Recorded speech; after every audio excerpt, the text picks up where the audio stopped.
यहाँ पर हमले हो रहे हैं और हमारे जवान उसमें अपनी जानें निछावर कर रहे हैं मुल्क के ऊपर। क्या पाकिस्तान ये राइट नहीं रखता? अब तो ये इंडिया पाकिस्तान के साथ ये हरकतें करने पे आ जाता होता है, और ओवरऑल आपके मुल्क के अंदर अगर ये सब कुछ हो रहा है तो आप सिर्फ अगर एक यूनिलैटरल स्ट्राइक कर दें तो क्या पाकिस्तान को ये नहीं करना चाहिए आपके ख्याल में, या ये ऑप्शन ही नहीं है? जी, मेरा ख़्याल है कि इसलिए नहीं करना चाहिए कि आपको हिस्ट्री से सीखना चाहिए, आपको ज्योग्राफी से सीखना चाहिए। मेरी ये बात नोट कर लें, आप एक स्ट्राइक करें, एयर स्ट्राइक उनके ऊपर, ये जो आप बात कर रहे हैं, जी अगले जी जी। 20 साल तक आप फँस जाएँगे एक ऐसे दलदल में जो कि निकलना आपके लिए मुश्किल हो। आपने देखा नहीं है, आपके सामने पूरी दुनिया की फ़ौजें वहाँ से ज़लील होके नहीं निकली। जो हमारी परसेप्शन थी कि तालिबान से पाकिस्तान का एक बड़ा एक आइडियल रिलेशनशिप बनेंगे, क्योंकि उसकी बड़ी हिस्ट्री है, उसमें मैं नहीं जाता, मगर वो हमसे ज़्यादा बाजू का लगता है कि इंडिया और अफगानिस्तान के आज अच्छे ताल्लुकात हैं। इसमें 5 इंसर्जेंट्स जो आप कह रहे हैं, आपने 5 इंसर्जेंट्स मारे हैं, उन्होंने 9 वेल ट्रेन्ड फौजियों को कैसे शहीद कर दिया? 5 लोग 9 लोगों को कैसे शहीद कर सकते हैं? क्या ये शोले के कास्ट मेंबर थे? जैसे वो वीरू कहता है गब्बर को कि तुम एक मारोगे तो हम 4 मारेंगे। क्या ये हिंदुस्तान से आए हुए हैं? रमेश सिप्पी की फिल्म की बात कर रहा हूं।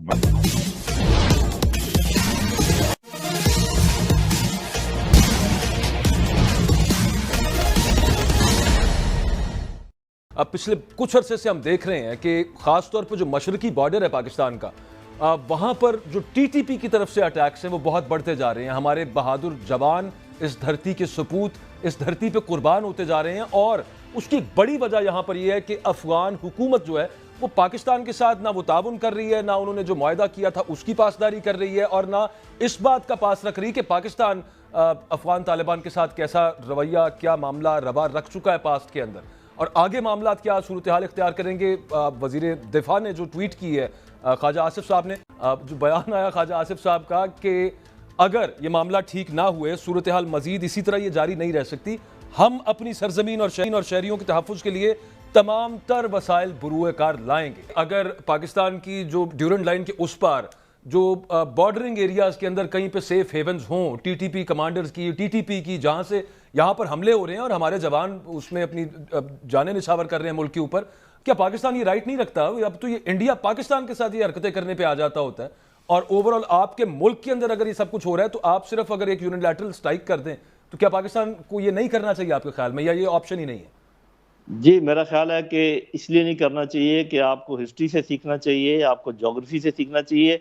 मेरी ये बात नोट कर लें, आप एक स्ट्राइक करें, एयर स्ट्राइक उनके ऊपर, ये जो आप बात कर रहे हैं, अगले जी जी 20 साल तक आप फँस जाएँगे एक ऐसे दलदल में जो कि निकलना आपके लिए मुश्किल हो। आपने देखा नहीं है, आपके सामने पूरी दुनिया की फ़ौजें वहाँ से ज़लील होके नहीं निकली। आप क्या बात करते हैं? वो हमारा मुसलमान भाई मुल्क है, उनके साथ हमारा इस किस्म की बात भी नहीं होनी चाहिए। मेरा ख़्याल है कि आजकल हमारी कोई भी अफ़गान पॉलिसी नहीं है, और यही वजह है कि ये तमाम जो गलतफ़हमियाँ पैदा हो रही हैं। कि आपने तो सिर्फ बात की ना रेफ्यूजीज़ की, सिर्फ रेफ्यूजीज़ की बात नहीं है। वो एक लैंडलॉक्ड कंट्री है, उनको हम एक्सेस देते हैं, उनकी चीज़ें गुजर कर बंदरगाहों तक जाती हैं, हमारी बंदरगाहों तक वापस आती हैं। उनकी सारी तजारत आधी से ज़्यादा पाकिस्तान के साथ है। उनके बच्चे यहाँ पढ़ते हैं, उनकी मेडिकल यहाँ पर सारी सहूलियात उनको दी जाती हैं। तो पहले आपको और मुझे एक बात सोचनी चाहिए, साहब ज़रा ख्वाजा साहब से भी मैं ये इल्तिजा करूँगा कि हमारे ख़्याल में या ख्वाजा साहब के ख़्याल में या जो भी ये बात करते हैं कि जी वहाँ वो हमारे नेबरहुड का हक अदा नहीं कर रहे, उनके पास इंसेंटिव क्या है इस खराबी को करने का? और क्या किसी और के पास इंसेंटिव है कि ये काम खराब हो? कौन चाहेगा कि अफ़गानिस्तान और पाकिस्तान के ताल्लुकात ठीक ना हों? कौन चाहेगा कि वहाँ पर जो इन्वेस्टमेंट है चाइना की वो आगे पाकिस्तान में ना बढ़े और ग्वादर तक ना जाए? कौन चाहेगा कि ईरान के साथ ताल्लुकात हमारे ठीक ना हों? तो ये बड़ी चीज़ों पे गौर करने की ज़रूरत है, और ऐसे फिंगर पॉइंटिंग एकदम नहीं करनी चाहिए। जिस चीज़ का हम ज़िक्र कर रहे हैं, ये वही इसको मामला ये मलिक साहब आ गया है, हम फिर वहीं पे आ गए हैं दोबारा नहीं, मैं जनरल साहब से इसी वाले से रहनुमाई चाह रहा हूँ। जनरल साहब, जब यहाँ पे करज़ई की या गनी की जो हुकूमत थी तो हमारे यहाँ यही हमारी अंडरस्टैंडिंग थी कि भारत नवाज हुकूमतें और पाकिस्तान में टेररिज्म हुआ, टीटीपी, वो उसमें जाने की ज़रूरत नहीं है। फिर हमें ये बताया गया, उसमें पाकिस्तान के जो सर्विंग जनरल साहब थे वो भी गए, हमें पता लगा कि तालिबान, जो आपने कहा, अल्लाह का शुक्र है हमारे भाई हैं, वो मुसलमान हैं, कि हमें ये लगा कि एक इस्लामी बरादर हमारी हुकूमत आ गई है। आज सूरत हाल ये है कि अफगानिस्तान जब तालिबान की कंट्रोल में है तो उनकी आर्मी की ट्रेनिंग इंडिया कर रहा है, तो हम किधर गए? हम तो वहाँ चाय पी के बड़ा एक सेलिब्रेशन का हमने तासर दिया था कि हम दो भाई इकट्ठे हो गए हैं, तो ये किधर, वेयर वी आर रॉन्ग? हाँ जी, पहली बात तो ये कि वो जो ट्रेनिंग कर रहे थे वो लोग वापस आ गए चाहिए। और आप जो है ना डिप्लोमेटिक स्टेटमेंट्स तक महदूद रहें और डिप्लोमेटिक चैनल इस्तेमाल करें, वहाँ पर कोई जाएं, किसी से बातचीत करें, और ये धमकी अमेज लहजे जो है ना इनको इनसे गुरेज करें। इसलिए कि बहुत कुछ जो पाकिस्तान में हो रहा है, मेरी ये असेसमेंट है, मैं गलत हो सकता हूँ, वो आपके अंदरूनी मसाइल से हो रहा है। आपके पास पॉलिटिकल इंतशार है, आपकी इकोनॉमी जो है ना वो उसके घुटने लगे हुए हैं। गुर्बत की ये हालत है कि रोटी जो 8 रुपए की थी आज 25 रुपए की है। उस तरफ नहीं आप देखते कि क्या टेररिज्म उसकी वजह से भी बढ़ सकता है या सिर्फ अफगानिस्तान की तरफ से बढ़ रहा है? नहीं, वो तो क्रॉस बॉर्डर अटैक्स है ना सर। इसमें इसमें जनरल साहब मेरा क्वेश्चन है, नहीं, सारे क्रॉस बॉर्डर नहीं है। जनरल साहब हमने कोई क्रॉस बॉर्डर नहीं है। पाकिस्तान की इकोनॉमिक कंडीशन आपके सामने, उसमें $1 बिलियन से ज़्यादा लगा के हमने बाढ़ लगाई। हमने तो कहा कि हमने बॉर्डर सील कर दिए, फिर अल्लाह का शुक्र है हमारे पास दुनिया की बेहतरीन एजेंसीज हैं। आप खुद अपना डिफेंस मिनिस्ट्री का हिस्सा रहे हैं, फिर अगर क्रॉस बॉर्डर टेररिज्म हो रहा है तो who is at fault? We are also at fault. आप जो बात इंडिकेट कर रहे हैं वो ठीक कर रहे हैं कि हमें जहाँ पर क्रॉसिंग होती है वहाँ की सर्वेलेंस स्ट्रॉन्ग करनी चाहिए, क्रॉस होते ही उनको पकड़ लेना चाहिए। लेकिन जैसे मैं कह रहा हूँ कि बहुत सारे स्लीपर सेल्स यहाँ पर मौजूद हैं। आपका ये बहुत बड़ा इलाका है बलूचिस्तान का, जहाँ पर छुपने की बहुत बेशुमार जगह हैं। आपके जो गुंजानाबाद शहर हैं, इनके अंदर छुपने की बेशुमार जगह हैं। और उसको भी अब ध्यान, इसमें कोई शक नहीं कि उनके साथ ये हमारे मसाइल हैं। तो मसाइल तो मुल्कों के होते हैं, लेकिन उसका ये मतलब तो नहीं होता कि बिल्कुल आप जामद और साकित हो जाएं और हर चीज़ बंद कर दें। आपको पता है कि आप जा नहीं सकते सेंट्रल एशिया की तरफ जब तक कि अफगानिस्तान के साथ रूट आपके थ्रू ना हो। चाइना चाइना का जो सी पैक है वो मुकम्मल तौर पे फ्लावर हो ही नहीं सकता जब तक कि अफगानिस्तान में भी उनकी इन्वेस्टमेंट ना और ये उनका ये बंदरगाहें हमारी इस्तेमाल ना हो।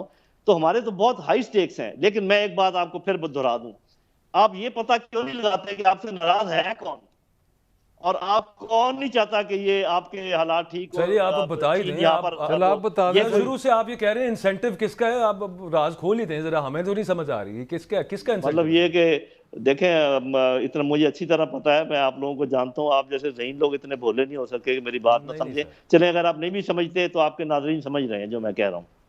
अच्छा, जो हमारी परसेप्शन थी कि तालिबान से पाकिस्तान का एक बड़ा एक आइडियल रिलेशनशिप बनेंगे, क्योंकि उसकी बड़ी हिस्ट्री है, उसमें मैं नहीं जाता, मगर वो हमसे ज़्यादा बाजू का लगता है कि इंडिया और अफगानिस्तान के आज अच्छे ताल्लुकात हैं। इसकी क्या वजह है? इसके पीछे क्या फोर्सेस है? इसकी वजह यह है कि हिंदुस्तान की डिप्लोमेसी ने बड़ी कोशिश के बाद, आपको पता है कि उनके वजीर खारजा गए हैं उधर, आपके तो वजीर खारजा अभी तक वहाँ नहीं गए, और वहाँ जाके उन्होंने लंबी चौड़ी बातचीत की है। वो जब उन्होंने ये टेक ओवर कर लिया था अफगानिस्तान, तो वो एक्सपेक्ट करते थे पाकिस्तान से भी कोई चीज़ें। जब पाकिस्तान जाके खड़ा हो गया मगरब के साथ, उन लोगों के साथ जो कि दुश्मन थे अफगानिस्तान के, तो उन्हीं की जुबान बोलने लगा कि आप ये करते हैं, इंक्लूसिव गवर्नमेंट नहीं है, आप औरतों के साथ ये करते हैं, हम आपको नहीं मानेंगे।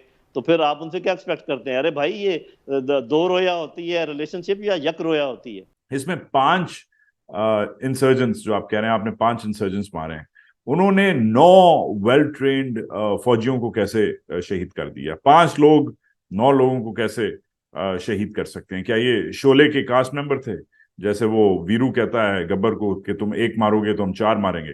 क्या ये हिंदुस्तान से आए हुए हैं? रमेश सिप्पी की फिल्म की बात कर रहा हूँ। मतलब ये कौन है? अमिताभ बच्चन और धर्मेंद्र हैं? कौन है ये लोग जिनकी इतनी सुपर पावर्स हैं कि आपकी सो कॉल्ड दुनिया की 5th largest, most well trained, most discipline army जो आप कहते हैं, उसके 9 बंदे 5 लोगों ने कैसे खड़काए हैं? सवाल बनता है क्या है?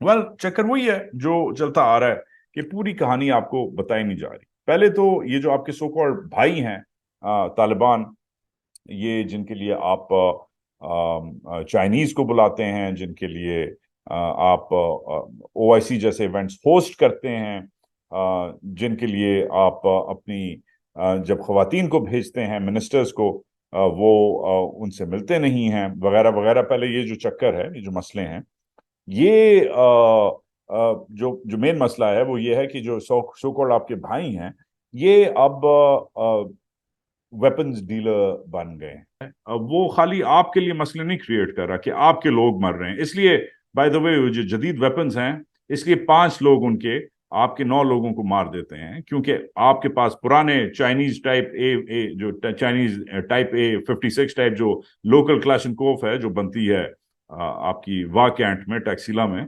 आपके पास वो है, और इनके पास वो वेपन है जो इधर केंटाकी और मिशिगन में बनता है। ये फर्क है।